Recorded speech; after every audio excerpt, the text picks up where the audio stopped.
Welcome back to Heightscast, a podcast of the Heights School. This is Rich Moss with you from the campus of the Heights in Potomac, Maryland. We are here to talk about the education and the formation of young men fully alive in the liberal arts tradition. Thank you so much for listening, and thank you for continuing to share us, our mission, and our vision of education with your friends. Speaking of friends, we are going to talk today to my friend and colleague, Mr. Tom Cox. Welcome, Tom. Thanks, Rich, for having me. Pleasure. And we're going to talk about friendship as a faculty, or being friends as teachers and how that relates to the life of the school. Before we kind of duck into that, just a friendly reminder that the Fathers Conference will take place November 1. So if you would like to build friendship with the other fathers here at the school, or if you're just outside the school community as a dad and you want to just experience a little bit of this shared life, please do join us November 1. To register, visit heights.edu. Convivium is sold out, but there are other really great opportunities. We have two conferences titled The Art of Teaching Boys, and these will take place in January of 26 and then in May of 2026 as well. And these are open to both men and women who teach and who are trying to up their game with regard to the young men, the young boys in their charge. So join us for those. Learn more about all that stuff at heightsforum.org. No commercials in this podcast, so that's it. So thanks for bearing with me. But now to the heart of the matter, as it were. Tom Cox teaches Latin and Greek in the upper school here at the Heights. You've taught here since 2009. You've got your BA in classics from Hillsdale, and you have your master's in the liberal arts from St. John's College in Annapolis, Maryland. Tom, you've presented on Latin and history at the ICLE conferences. You've given professional development talks for grade schools and high schools in the Arlington Diocese. You've spoken at the Hillsdale conference, I believe, as well. Yeah. You've kind of been all over the place speaking and teaching and writing, which is awesome. And then, of course, you live not too far from D.C. I won't give away any hometowns, but with your lovely wife and your 7 children. You do a lot, Tom. Welcome back to Heightscast. It's really good to be here. That's a heck of an intro. We're all still standing. Yeah, that's right. It's great to put it in perspective. I've been here 15 years. It's amazing. So it's been really fun. Amazing. But it does take, it just takes time to kind of build up a community and build up a life. I mean, when I got here, I was single. I hadn't met my wife. So. Wow. It's kind of cool that the arc of different things from, Andy Reid being my boss to giving me advice about when and how to propose and just really fun, things where you realize oh, my boss cares about me. Yes. And more than just, do your job excellently, Tom. Right. It was a really good intro to what I thought was going to be just a couple of years here and then I'll see if law school can be a thing or what have you. But it was so much of that. Andy is just an awesome guy, and when he cares about his younger faculty that he brings in, it's hard not to respond to that with where you're just like, wow, I'm known here. Yes, totally. Which is a lot of what we say about the boys, but it's true for the faculty too, right? As we get to know our bosses or our colleagues or however, right, the hierarchy works, it's still great when it's a personal education for all the faculty. Yes. I know you, we're friends. I'm asking about your kids, I think back even on some of the things that have happened, and Joel's daughter having cancer and how everyone came together for that, or just different events where they're in some ways the normal texture of a life, but they're also something where it's this community that helped them respond. Yes, and we all wished we probably could have done more for Joel that year, but that was just awesome. It's really hard I know that if I walked away now, I'm fully aware of, what I would be leaving and not just thinking, well, am I fully invested in the 403B here?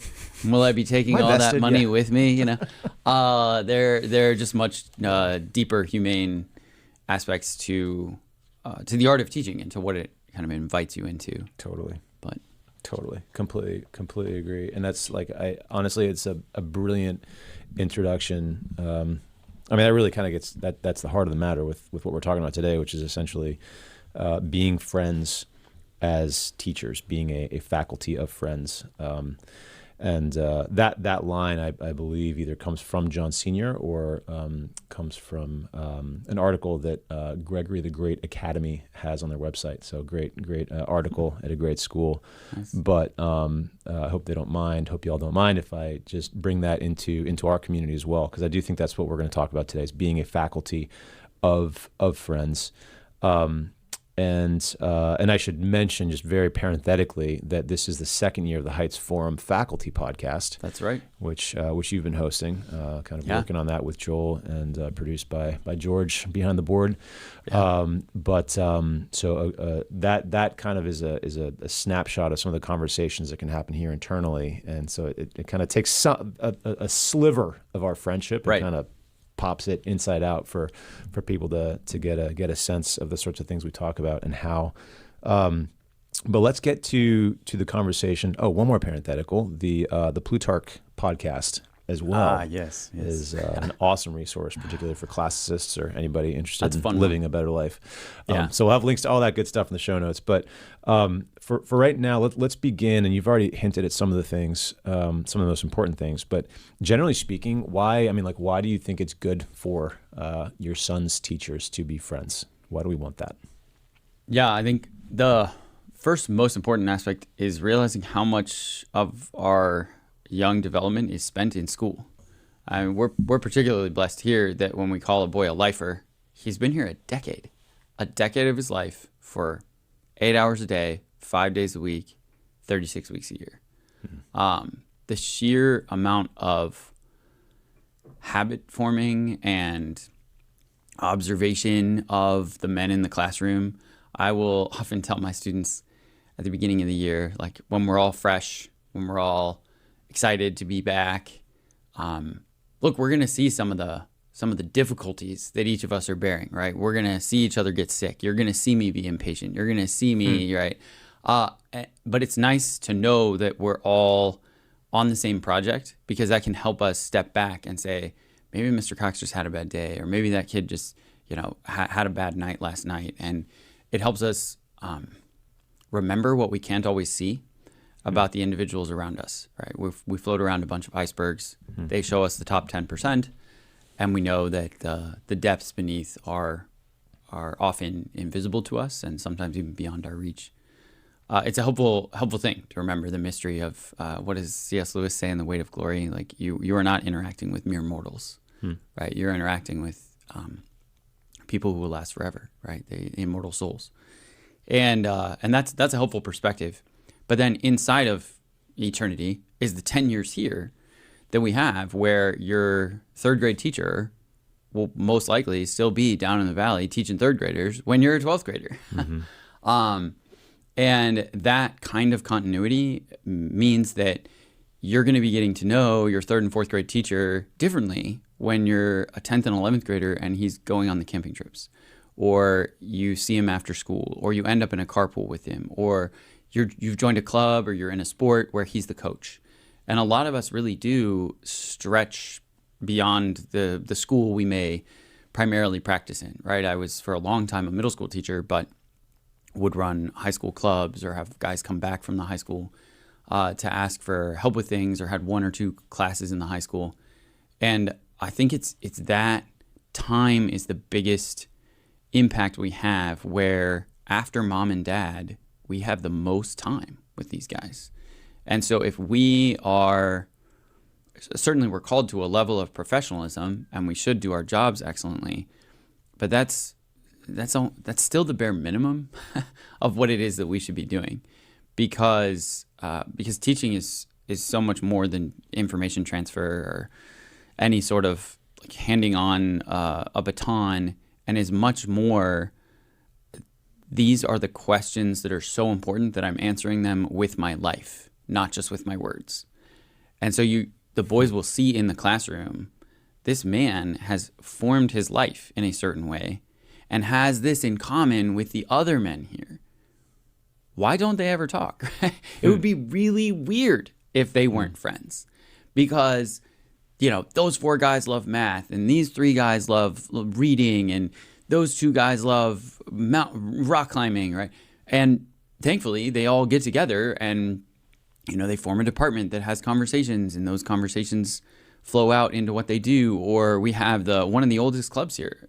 I don't think it has ever, some clubs rise and fall with time, but one of our oldest clubs is the Mountaineering Club. And those guys just went on a 3-day backpacking trip, down in southwestern Virginia.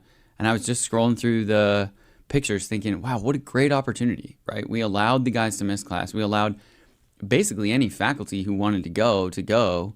And then these guys got to interact with and experience, as one of the faculty put it, like the screen-free life in the nature, in the beauties of the Shenandoah and the Blue Ridge Mountains, for 3 days together. And it's that combination of time and, to bring up Lewis again, right? What is it that sparks a friendship? It's that idea or realization that you're both looking at the same thing. And even if it's as simple as stamps, you're like, oh, hey, you like stamps too, right? Mm-hmm. And then the more powerful or the more beautiful the thing is that you're looking at together, the stronger those friendships can be, right? The willingness to go out into the woods together for 3 days and take care of each other is obviously going to be a tighter bond than we both collect Pokemon cards or we both collect stamps.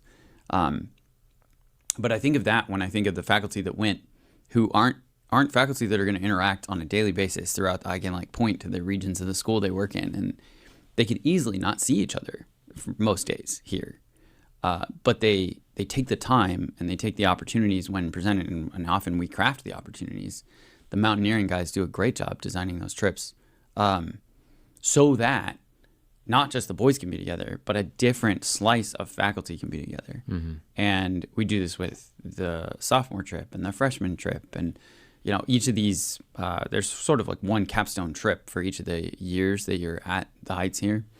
And it's always really fun to see what slice of the faculty, a lot of whom will know the boys really well, but 2 or 3 are added on, to help with logistics or drive buses or whatever. And they get a perspective on those guys that is, from the guys that see them every day, but also these boys are outside the classroom. These are their friend groups. Here's what they like. And the conversations that we end up having at the meals, for example, right, as the faculty are really cool. Because 2 or 3 days later, you have a totally different perspective on this boy who may have been frustrating you all year so far, right?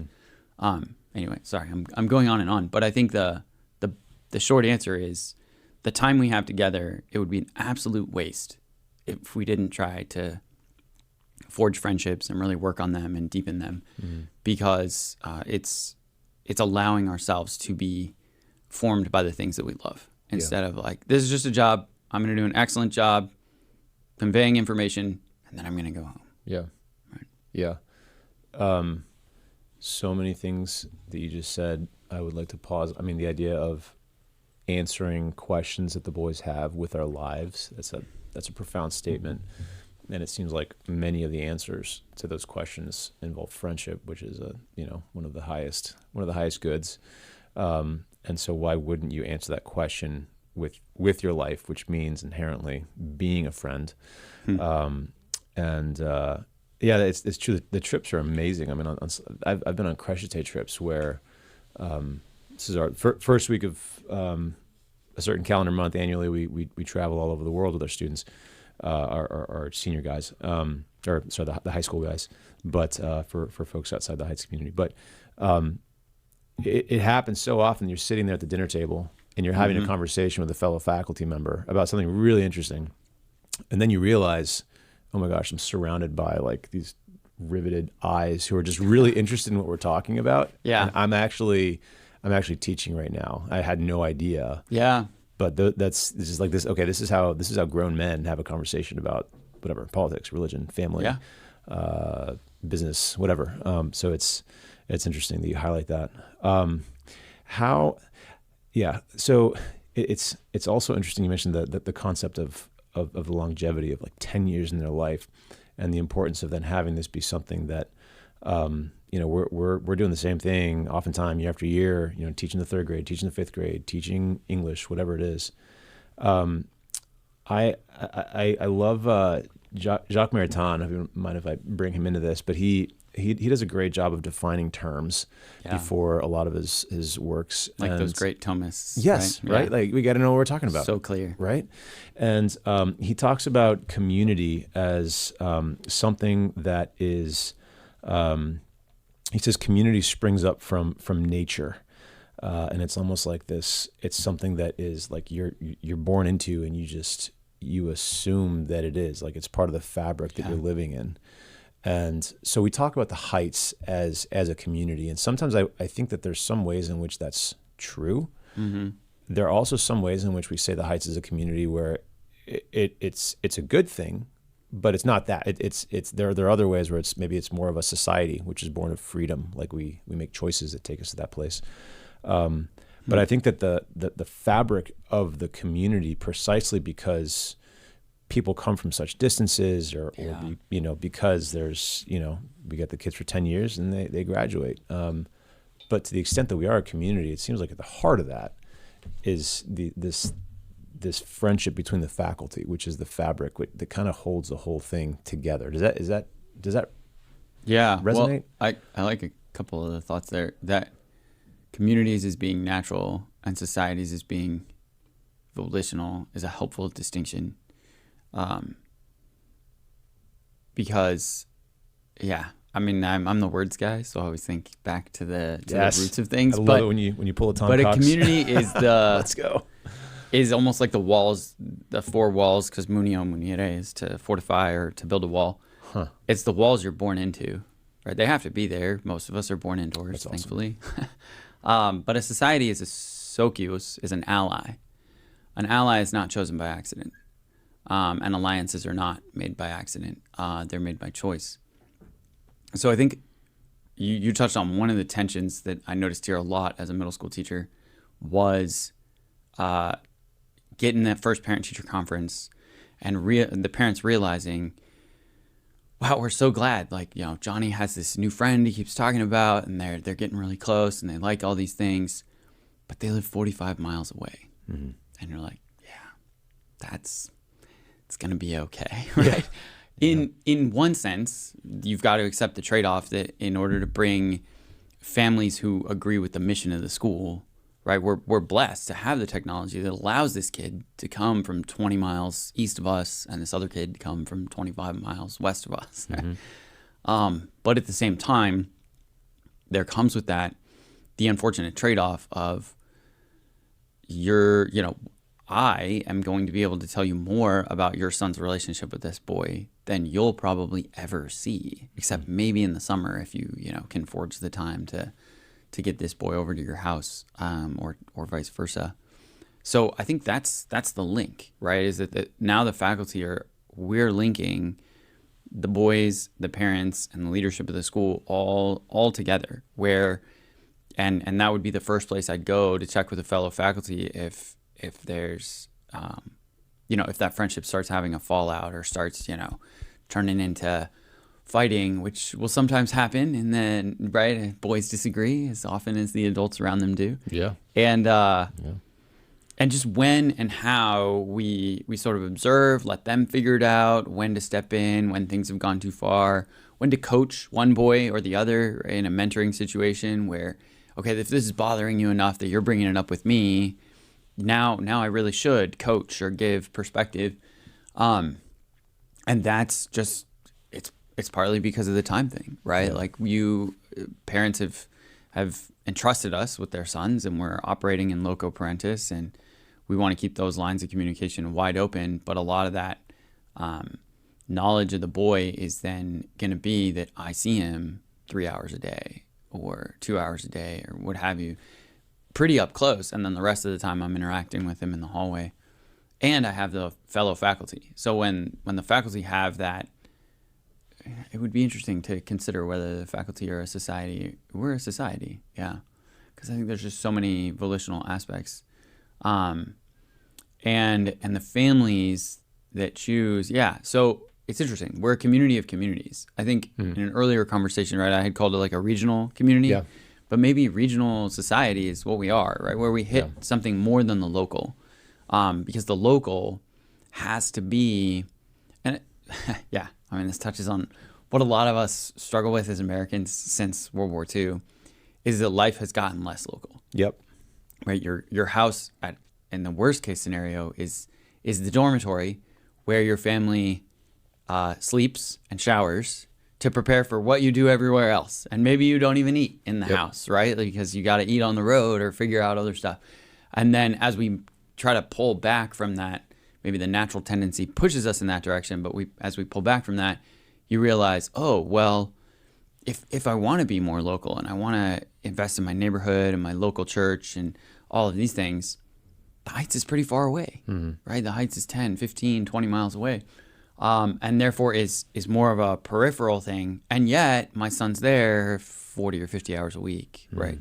So I think, again, that tension is best solved. Open house was recently, right? So I had a bunch of great conversations with current parents who were leading tours, but also current and prospective parents. You get that perspective, which is really fun.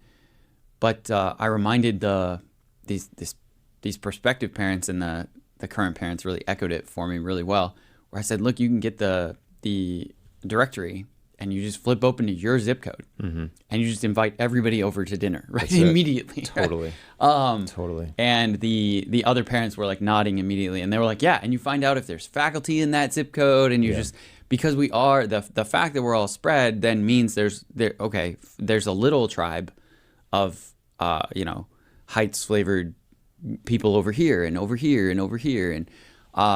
And so, sure, we're like scattered. We're certainly not one parish, right? We represent something like 15 to 20 probably, if I were to guess off the top of my head.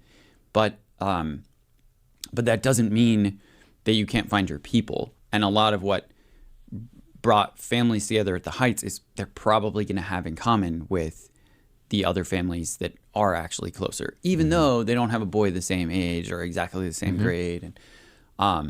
And so I remember before Bill worked here, Bill James, I was invited over to a family's house, just one of the middle schoolers I was mentoring, and they invited another Heights family, and there were a ton of kids there. I can't even remember now how many, 13 or 14, right between the three families, all just having a blast. And I thought, wow, what a great image of hospitality this was. It felt so generous. My wife was blown away. We were just, you feel loved to be invited into somebody's home, for them to make you a meal. And then the kids had their own table, which was a little chaotic. But the adults had their own table, which was a little less chaotic. And I think that's a lot of it. It's funny to come back to a meal already again, because we were just talking about meals with the faculty. But I think that can be both the tension, but then also the solution. The solutions are right there in front of us. Who can we reach out to? Who can we see today? Or, I just had a baby, and it's fun. The number of people that cooked us meals were not local, right? But we could use the Heights as a hub where they'd drop the meal off at the Heights, and then I'd take it home to my house, and that meal was made 40 miles away from my home. But they cared enough about us, and they wanted to take care of us while we have a new baby, and it's awesome. So a regional society, I think, can support and really nourish those local communities in a way that's really beautiful. Like we see so many of the friendships here are friendships of families. The dads are friends, the moms are friends, the kids are friends, and that's just vanishingly rare. I mean, I saw so little of that growing up and on the opposite side of the country. That I find that impressive. Yeah, no, it's awesome. That's all so well said. Yeah, because it's in effect a regional school. I mean, it's interesting because precisely because of that, I think the friendships of our faculty are that much more important, because these are the friendships that kind of provide the common link and experience that allows us to pass on a culture. And I do think that over time, the thing that is a society born of freedom volitionally, it seems to me that it starts to become more of a community. And you see this especially in the second generation and the third generation, where they don't, it's not like they never asked where they're going to school. I mean, it's like they know, it's not even that they know that they're coming here. It's more just like, well, that's what you do when you turn 7, because my dad did that, And you know my what clan you'll be grandfather, in, and you know the and, like, clan, all of those all of things, it. yeah. And so over time, it becomes something that's totally of nature. And I think that the beauty of having a regional a regional society that is becoming a regional community is that then it also provides a way for local communities to be nourished. Like I think of, the community where I grew up, and it's interesting to see how when many of our parents, moved there and, started sending their kids to the Heights or whatever else, that was the first time they were the true pioneers. But now you start to see Right. kind of like, children and children's children. Yeah. And it's becoming more of a communal experience in an amazing and beautiful way. But I think it takes a place like the Heights that can support parents with the education of their sons, but then in a way that allows these more local communities to flourish. Sometimes being a third place for those communities too. Yes, Because totally. I think about That's like such an important the idea. Fathers Conference, Yeah. which is about to happen, and you're like, okay, once a year or a few times a year, dads can make the effort and all get here together, right? We Yes. do have the dad grad stuff Totally. too, which is really fun Totally. too. Yeah. But for that day and to have that space, nobody's home is big enough for that. So it's Yeah. great to have something institutional that can bring all the dads together or bring all the moms together. I think a coffee with the headmaster or what have you. But yeah, that's I think a good way of thinking is the regional community that feeds local communities. It does what the local communities can't do. Right. Yeah. Right. No, that's awesome. That's a good way to put it. And so then, going to our friendships as teachers, how do you make friendship and work happen? I mean, because at the end of the day, we're all teaching, minimum 5 classes unless we've got other duties. And my goodness, the grading, the mentoring, the coaching, the mountaineering trips you got to do, there's so much. Yeah. How do we, just walk me through friendship in that context. How do we make time for that very important relationship? It's a full day for sure. And I never feel like I get it all done. No way. But I think an element of it is the fact that a community, and I think this is maybe Aristotle's definition of a family, right, is that the family is the natural unit that takes care of daily needs.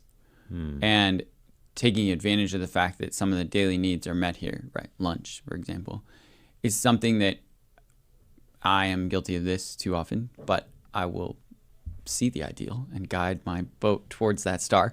I could hastily eat my lunch alone or like with a student that I, trying not to talk with my mouth full while I help him with Latin or Greek or whatever. But the better choice when I can make it, which I do try to make it, is to use at least a chunk of my lunch period to go and have lunch with my fellow faculty. Yeah. That's clutch. I actually think that we have kind of like the all hands on deck Monday morning meeting is where a lot of us are together.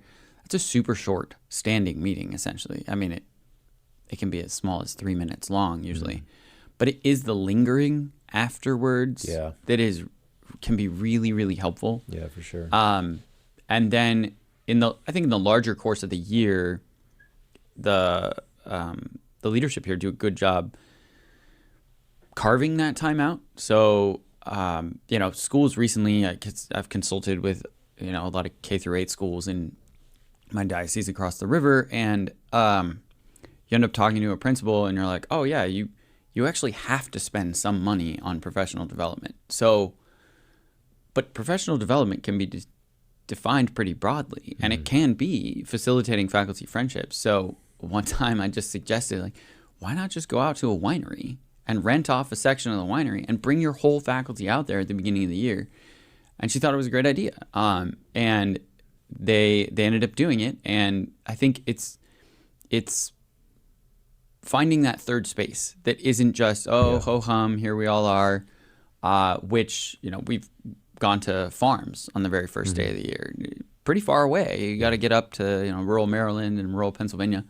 But that hike is worth it once a year when we can all get out there And this year we got to shoot guns on the property, which is super fun. But even if there aren't guns involved, the hiking, the fishing, there was a pool, a pond, often on some of these properties, was really enough to just say, our job here is to prepare for our job. And we prepare best by knowing each other well and trusting each other. Because that's the other aspect, is that trust will be tested when you're a mentor and a kid is really not getting along with another teacher, and the parents might be tempted to come to you for an ally. And you're like, well, no, like, we're all on the same page. Keeping that conversation focused on, we're all here to help your son, even though your son kind of feels, picked on or singled out or what have you. We can work through that too, when with my colleague and the parents. And, there was an element where, when I didn't know any of the teachers and got here 15 years ago, there was just like professional pride where you closed ranks and were like, okay, well, I'm sure there's a reason that he did that, or said that. And I think that's good, but it's far more powerful when you're like, look, now I know so-and-so, right? I won't give names, but he's motivated by care for your son. Right? And when you can say that from knowledge, you can't fake that, because it would just sound, so false. It would ring hollow if you didn't really know that guy and said, no, trust me, he's here because he cares about the boys. And I think that so many of those opportunities are only made when we meet at the beginning of the year and we have the conversations of, what'd you read this summer? Where'd you guys go? Oh, that's cool. You went up to Pennsylvania. What are some cool things to see when you go up there? Or when you drive up to New York, or any of the sorts of places we go? We then exchange notes and talk to each other, and you end up just getting such great advice. Because I think the other strength of a faculty of friendship is that it really spans the generations, right? We've got guys who've been here 30 years. We got guys who are brand new. And I'm remembering, as I help guys who are new teachers this year, oh gosh, yeah, like, I love being in the classroom now. It's so fun. It's definitely the best part of my day is the teaching part, even though it's a big chunk of time. But but I used to be terrified to go into the classroom too. Like, it used to be scary. Am I prepared enough? Do I know enough? Can I do this? And a lot of those are the fears of an early teacher, where he needs the mentorship of somebody who's been a little bit further down the road to remind him, okay, you know way more than every ninth grader in the room, especially about the subject you're teaching them, right? But just way more life experience, way more. And this is one of the pieces of advice I gave recently is I said, look, when I started teaching middle school, it hit me in my first year how little they knew, because I tried to use analogies that only work with adults. Like, it's like learning to drive. Oh, wait, you can't say that. It's like when you buy your first house. Oh, right. Yeah, you guys have never done that either. Right? They have so little life experience that you really need to think hard. And this is another good exercise as a teacher, but to realize where they are and how small their world is compared to what you can see of the world. And, granted, they lose sight of that in high school and are convinced for a while, for a time, that they know more than you. But it is that making those spaces. So the beginning of the year, the what do we call them? We call them faculty workshops, right? Where we can come together and have the space and the time to have a longer lunch, which allows us just to talk through, like, hey, I've got this mentee and he's really struggling in your class. What are some ways I can help him? Right? Sometimes that is a 5-minute conversation, and teachers do pop into my classroom and just ask me, hey, how's so-and-so doing? But sometimes you need the time to really focus on the boy and, well, what do his other classes look like, right? The mentor can give you that perspective where I only see that he's struggling in my class. Help me see his strengths, right? Where is he really flourishing, and how can I use that maybe to help him succeed here? So, the short answer is we got to make the time, and we already have set aside the money. So let's just elbows out with the times that are set aside for faculty, and don't fill it with meetings. Right. right? Like some that's meetings, crucial. right? A few meetings, standing meetings, meetings that you really, really need. Yeah. Fine. But overall, I've really enjoyed the last 3 years. We've done the book discussions. Yeah. And those are things you don't want to end. And they really do flow over into lunch, which They is do. wisely right after the book discussion.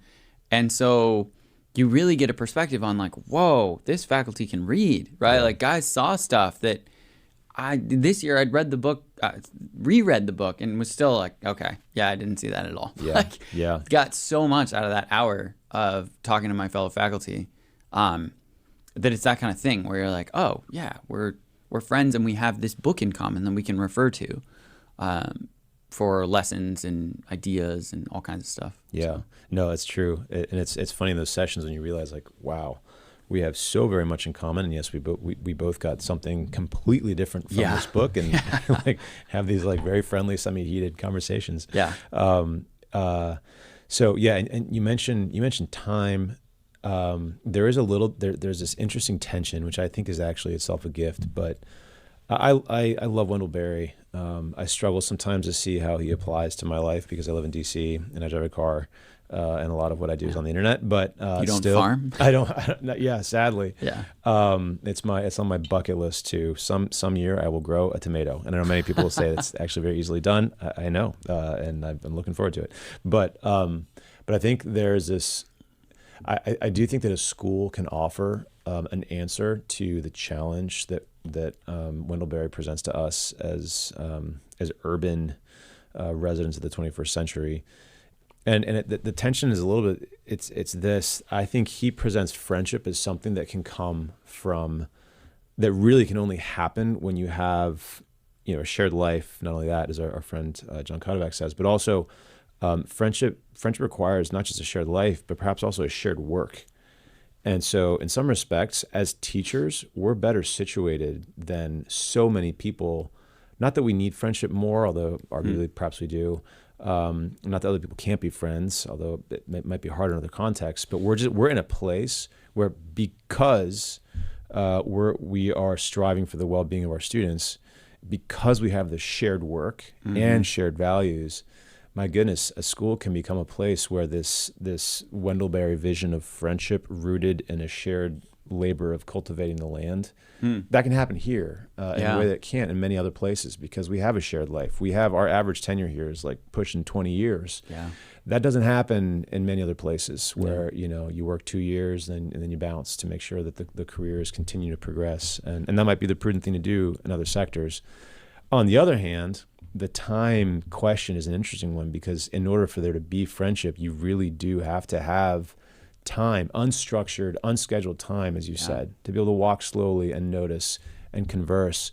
And so there's this interesting tension between, on one hand, our love of the boys and our desire to give them opportunities, whether it's through clubs and mountaineering and all the things, or just your own commitment to your class. I mean, really, gosh, if you teach one class, it's almost like you could put 5 hours of prep a day into that. Oh yeah. But so it's this interesting tension where on one hand, we have to be friends. We must have friendship, otherwise the school dies. And so it's a beautiful place where that can happen, so long as you got the leisure from but then on the other hand, the friendship is rooted in the shared work, and that work, it can get away from you. You got to kind of make sure that you keep friendship as a priority. And the time there can be a challenge. So, how have you seen faculty preserve time for friendships? Because we teach, we coach, we all the rest of it. What are things that you see happen that can kind of facilitate these friendships? Yeah, that's a good question. I think one thing I can think of is that often the shared work is something we can do together. And I don't mean like giant grading parties, because that would be terrible. Please don't do that to yourselves. Very unfair to the students. Yeah, exactly. But it is the kind of thing where a lot of times, really organically, you get the cross-section of things where one thing I really like about teaching high school, as opposed to what I think would happen in teaching college, and I have friends who've made the transition, but is that in a college, your faculty is so much more focused on your specialty. Mm-hmm. And there's less of this emphasis on the unity of truth and the unity of knowledge. And so I think what I mean by like helping each other with our work is we find those things that slice through several aspects of our work, or an aspect maybe of math and politics and government and philosophy and literature, right? And we pick a book and we read that. And so I've been a part of a number of like book clubs during the year, right, where we meet and discuss and we have something. And I think most of those have mostly just been the faculty, but I think sometimes they can be pretty fruitfully opened up to the discussion you were talking about that often happens organically, where the boys will sometimes just want to watch guys who are better read, more experienced, and friends have that conversation too. Yeah. Because it's always at the most interesting point, which is they have this breadth and width of knowledge, but they're still admitting to what they don't know. And we're pushing each other. I can think of a conversation actually that was happening as open house was starting. And I just got caught in a conversation with Mark about, like nationalism and just kind of like its arc over the last 200 years. So we're talking historically. And it was several boys were like just gathered around to, like, we weren't trying to have the put it on display, but and they were writing books down that we were mentioning, and I mean I was taking book recommendations as well, but so it was really fun to see that, okay, we can that was ad hoc, but you're interested in what are the limits of where this guy's thinking about it now, and how's he pushing himself forward, and then can I add anything to that? What is it that we can share?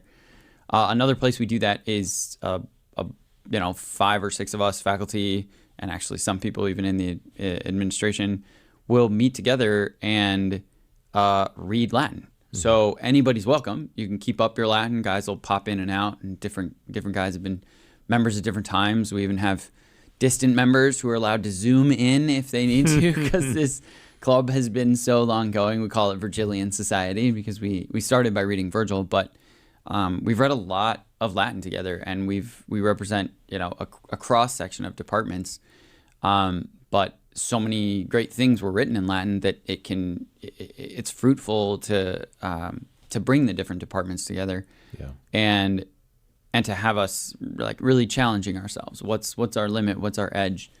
So I think that's an aspect of it, is that getting back to your Wendell Berry idea, is so often in his novels that the reason the friendship is around the work is because the work is too much for one man. Yeah. So tobacco harvesting or any of those are the moments where we need the whole community to roll in and figure out how to clean up from this flood, like in Jayber Crow, or how to like get the tobacco harvest in and dried, like in Hannah Coulter. And I think a lot of those are when we feel overwhelmed, like when we hit our edge. To be a faculty together is to forge that friendship and say, hey, I don't even know how I should teach this class, right? Another faculty member and I were talking. I asked him just, hey, I'm excited that you're going to teach Thomas Aquinas, right? How are you going to structure the class? And that conversation became like, oh, like I could do it this way, or have you thought about this book? And then he'd show me something, and I'd be like, oh, that'll be so good for the boys to have that aspect, and especially from his perspective. Thomas's treatise on law, right? And we have a lawyer / Latin teacher. So it was just really fun, right? Like the perspectives will be manifold and so much wisdom in that class. So by the end of the conversation, you're usually like, do I have time to take your class? Like, could I sit in? Yeah. And that's so much of the brilliant conversations we have, are more brilliant because it sparks fly in both directions, right? They're scintillating. Literally, a scintilla is a spark. So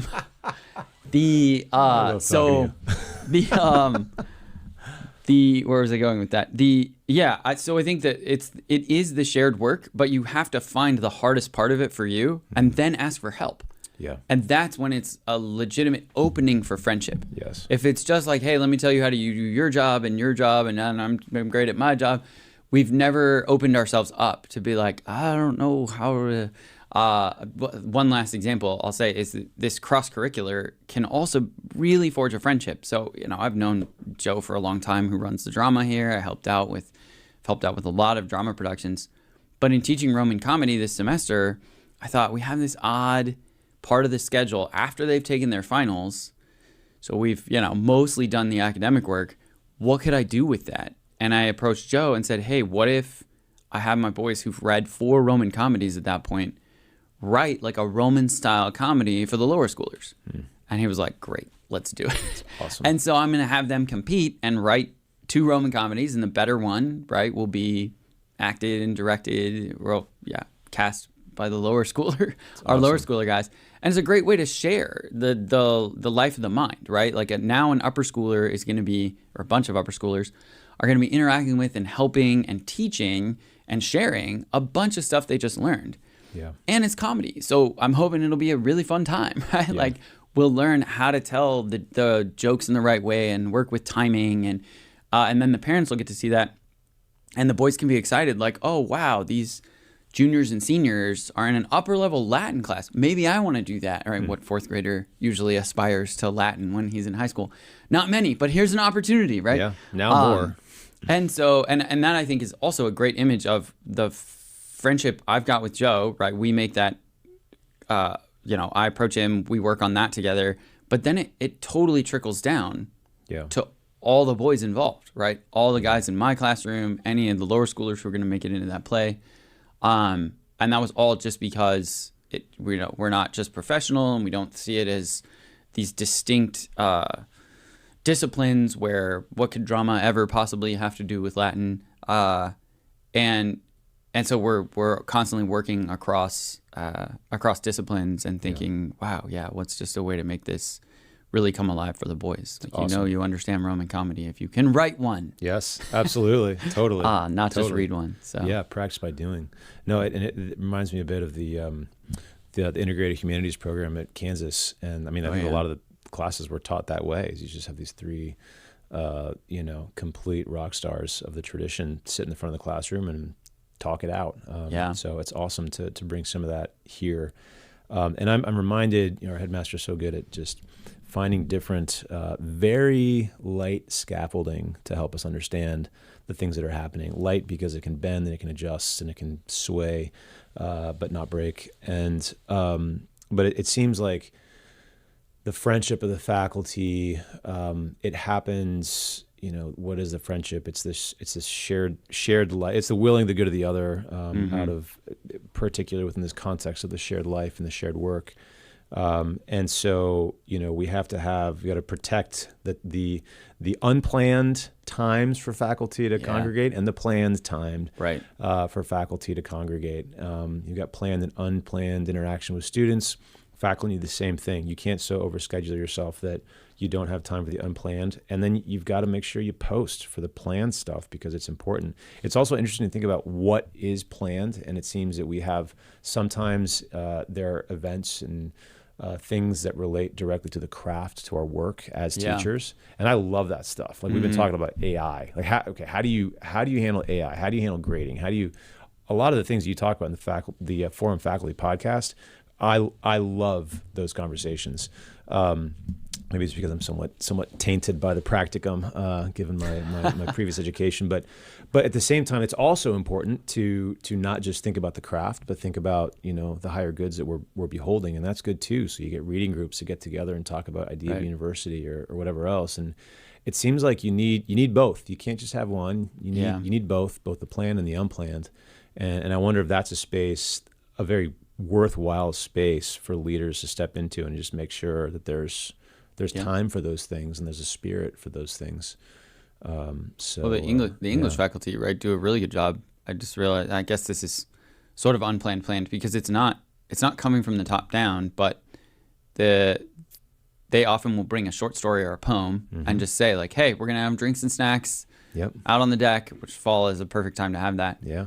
But I just read through the story that he sent out for this most recent one, and I thought, oh man, now it just makes me want to go because the story's good and it's a story I'd share with my wife, but it's the conversation that I actually want to attend. Right? I want to hear what other people think about this story and how they take it, and the stories and poems so often do relate to the craft. So there is kind of this middle ground, right, where this story is about a boy's first weeks in kindergarten. And so the first weeks of going off to school and what is it like growing up, but it's through the eyes of the parents at the dinner table each evening as this boy comes home. I won't give anything else away, but it's funny, to read it and think like, oh, I checked the box, like I did the reading, but it only whet my appetite more to show up and think, oh yeah, what does Mr. Maxim think about that? Like, what is Mr. Ortiz gonna say, right? Totally. Is a really fun way where then you're friends with these guys, because it's the shared life, it's the I want to know, and I may just follow up anyway, even if I can't make the thing. But like, somebody like bottle that up for me. I wasn't able to make it, but give me the upshot. Totally. Like, who said what? Totally. Like, and that's beautiful, because then you show up really and there's lunch the next day. Yeah, and, exactly. And you're like, oh, how'd it go, by the way? So Right. yeah, it's just like the reading groups over the summer. No, that's totally right. No, that's awesome. Well, and there's a couple of quotes. There's this wonderful essay, "The Work of Local Culture" by Wendell Berry, and he says that a human community, which I think increasingly we are every year more so, a human community then, if it is to last long, I hope we do, must exert a sort of centripetal force holding local soil and local memory in place. Practically speaking, human society, interesting to use society there, has no more important work than this. And later on in the same essay, he talks about kind of the loss of some of the culture and things of that nature. And he says, they, meaning the artists and the guardians of culture, they cannot collect and store because they cannot know.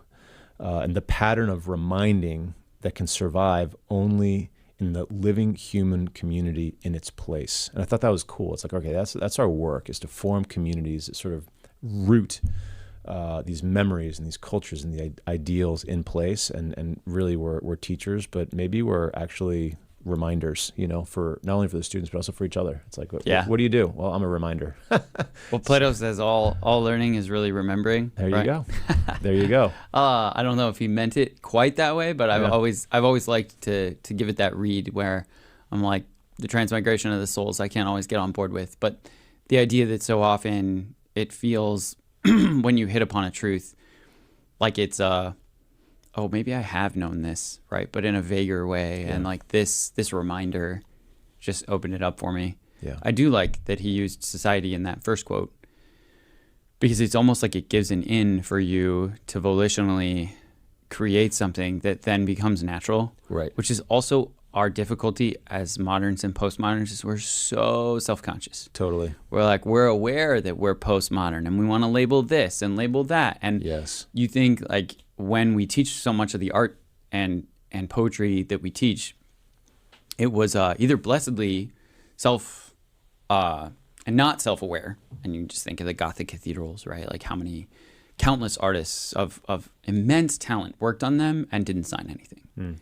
Didn't care like which century that some art historian was later going to say they were a part of. They were just making their cathedral for their town, and they were doing their best job. Or even hiding some of the work where it didn't seem weird in the Renaissance to put Mary and Joseph and Jesus in Renaissance clothes. They were just like us. They were also not just like us in some ways, but they were also just like us. And we find that super weird, very uncomfortable to do anything inauthentic, right? The mixing of genres. So there's almost like a downside to that historic awareness for us. Because then when a society tries to volitionally create something that then feels natural, we often can get stuck in that volitional choice where you're like, well, the awkwardness of, and I think the solution is to kind of push through or lean into the awkwardness and say like, we're all adults here, this can get better, but invite them over anyway, right? Totally. Or like, and this is often the advice that I think is good. I don't know if I followed as much as I should, but your house doesn't need to be as clean or as perfect or as magazine ready as it just needs to be a home. Yep. Right? Do you have chairs? Do you have a table? Right. Yep. Okay, then you've got what you need, right? Do you have food? So the not allowing the perfect, but often even the fake perfect, right? The digitally perfected, curated things that show up on our streams. And that's, I think, where the school has the greatest advantage, is that the boys' memories here, I mean, we use a lot of technology, obviously. We're using it right now, to share an aspect of the life of the school, to share some things of the life of the school. But we realize what can't be communicated. And that's why we want to inspire others. That's why we host conferences and bring people together, is to give them that shot in the arm, to give us the friendships that then cross state boundaries. And these larger networks will still be important, but only because you need to go be a teacher in Nebraska, and you need to plant this in Nebraska, or you need to go be a teacher in California and plant this in California. And it's going to take time. Like, you're going to choose something, and in 2 or 3 years, it's going to be hard or seemingly fruitless or what have you. But you're forging the friendships, you're laying the foundation. And yeah, it's just amazing how any of those institutions take so much longer than you think they do. Totally. And we're all stuck, right, with 40 year and 10. And April may not come again. But to think of that is then to say, okay, this must be worth it. This is so much bigger than just me, but I will still put my brick in the wall, or I will still carve my beautiful statue. Yes. That may just be in a part of the cathedral that no one's gonna look at very often, but it'll still be there, and it'll still be excellent, and it'll still be what I could give. Totally. And I think that's a lot of it with the friendships that we make. It's just leaning through the social awkwardness of, I have to choose this. I have to craft this. I have to be open to this. That's uncomfortable. And then realizing that it will bear fruit in the natural, where, I mean, like, my kids will ask me regularly for updates on, the clan competitions, if they know that happened that day, or do we know what family this clan is, or what clan this family is, right? Like, they just kind of want to check. And I'm like, that's funny, because, my first 3 are all daughters. They can't go here. But there's a way in which they're participating in the life of the school through dad, right? Which is a lot of fun. But and there, that's like the sign, right? Is my little community cares a lot about the larger community that I interact with every day. Absolutely. Which is really fun. Absolutely. Yeah. No, that's awesome. It's beautiful. I remember, maybe I shared this with you already. I can't remember. But I remember when I first started here, and I was having, and maybe I've already actually shared this with all of you listeners. Apologies if I have, but I remember there was a moment where it's like, okay, you're 3-4 years in, and you look around, and a lot of your contemporaries are, getting promoted, or going to other places, or hopping to different career tracks, or moving to different cities, and going to different restaurants. And I remember I had coffee with Mike Ortiz, speaking of the intergenerational, he was my teacher back then. He continues to Mike's be my been here teacher over 30 years? now, over 30 years. Over 30 years. Taught me. He was, my senior English teacher. And so it was cool to go out to coffee with him as a colleague being taught still. And I was like, I think I said, gosh, how does this work? When does it get easier or something? And he said, Rich, the first 20 years are the hardest. And you're like, that's a quarter of my life. It's amazing. Yeah, it is. It's like, wait, really? Like, is that all you got? But I think I find it to be true. And I haven't even hit 20 yet, but just the more you give your life to a place, it's from, and obviously there's always prudence, and, and there's always, new frontiers to be explored that if that's God's will for you. So it's not like you just automatically stay put, but I do think that there's an aspect of American life which is so quick to go elsewhere, and there are really beautiful things that happen when you submit to that centripetal force that Barry talks about, and allow yourself to become part of what grounds people, not only in a place but in a worldview, in a belief system, in a God. So it's but that doesn't happen if you're bouncing all over the place. Yeah, it's funny that some of the institutions, right, built in the Middle Ages that had the greatest impact were the monasteries, and then out of them grew the universities. But in the Rule of St. Benedict at the very beginning, right, which is like the foundational rule of Western monasticism, he talks about the bad monk is the gyrovag. It's this like borrowed term from Greek of the guy who just wanders around too much. I'm going to use it in the hallway. He's like, gyrivig, sit down, right? But it's the monk who wants to go from institution to institution that already exists and essentially like sip like a bee, but only serving himself. Yeah. And he's like, no, settle down.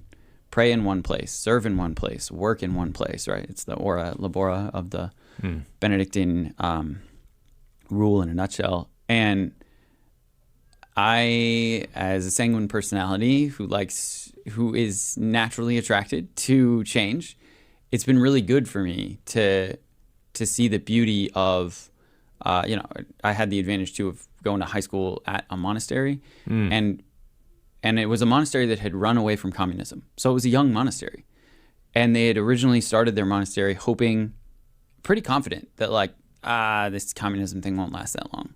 We'll be back in Hungary in no time. They were not back in Hungary in their lifetimes, and all 7 of the founders are buried in Southern California. Wow. So, but they also, once they recognized, okay, we're really just going to be here, that's what they did. They worked and they prayed where they were, and had such a profound influence on me growing up in Southern California and DC. Both have a different sense of constant change, but change here is voted in and voted out. And I would joke that it would be like, as a regime would change, half my friends would move away, because it'd be like, oh, well, there's fewer jobs for us types, here. Only the journalists would stay. Right. But anybody who actually worked in politics would often, find some way to bounce back for the next administration or the next opportunity or something. But and then California was very much the same. Like it was the novelty of Hollywood and what's new and what's the latest tech, and all of those things are so obsessed with the new that they're often not at all worried about the fundamentals, not at all worried if there is a foundation at all. Yeah. And that's why we end up being so surprised when a great story comes out of Hollywood, because you think, you guys have lost the ability to tell stories, right? You're just working on Jurassic Park 13, Jurassic Universe, Dinosaurs in Space or something, right? Where it just doesn't, you're like, okay, this is a hackneyed story. It was like 12 versions ago. So it's that obsession with change, but then also the willingness to admit, if I'm going to build something worth being a part of, worth having sticking power, it has to be not in the way that the bee serves only himself, right? Or at least that image of the gyrivig monk. I've got to pick a place, I've got to sit down, and I've got to work and pray here. Yeah. And that is, I'm on 15 or 16 years, and I've definitely seen like, okay, there's some beautiful fruit of that. Yes. Right? As a teacher, I think you do see it a little bit faster than you do as a parent. Yeah. Right. I'm still in the trenches as a parent. Totally. Hoping and praying. Totally. Right? But as a teacher, I got to see other young men graduate, come back, teach here, right, and still seek advice or friendship or all kinds of things, as well as all the other young men that I keep in touch with who are doing things not at all related to teaching. Right. Yeah. The idea that I get to almost watch or help boys grow up faster, while my son, my oldest, is still only 7, is a really beautiful gift for the teacher, for the community. Just, I don't know, like it's a gift for everybody. Yeah. Because that same conversation I was having at open house, I told the parents, referring to Alvaro's talk, that one of the ways we talk about a Heights boy is that you want to help parents raise a son that you would want your daughter to marry. And I'm like, that meant nothing to me when I was not married and had no daughters, right? Yeah. In a way that, like, I could nod and think it was a beautiful sentiment, but there was no skin in the game. Yeah. Now that I have daughters and there are boys that walk across the stage, I think, oh man, that's a guy who I'd be so happy if he wanted to join my family. Yep. I'd be like stoked. And there are so many guys like that every year. They're like, that's why I wake up every morning. Yep. That's why, the parents, the families that have entrusted these boys to me are 100% working hard for, worth working hard for. And joining with the faculty, I can't imagine I'm alone in that line of reasoning, right? If that's so why we all come here. Amen. Yeah. Amen. We come here to pray, to work, and to farm, as it were. Exactly. And it's great to do that Cultivating in friends. boys' We can minds only and do hearts. it. We can only do it as friends. So Yeah. this has been great. Tom, thank you very, very much. I love the way you think. I love the way you bring language and precision into your thinking, and how you share that with all of us in friendship. So thank you. Thanks, Rich. And thank you all for listening. It's been great to have you on this journey with us. A lot of different ways to participate in person, whether you come to the Fathers Conference or to Convivium or to the Art of Teaching Boys conferences coming up. Do stay in touch. Do be as present as you are able. It's always good to meet y'all in person.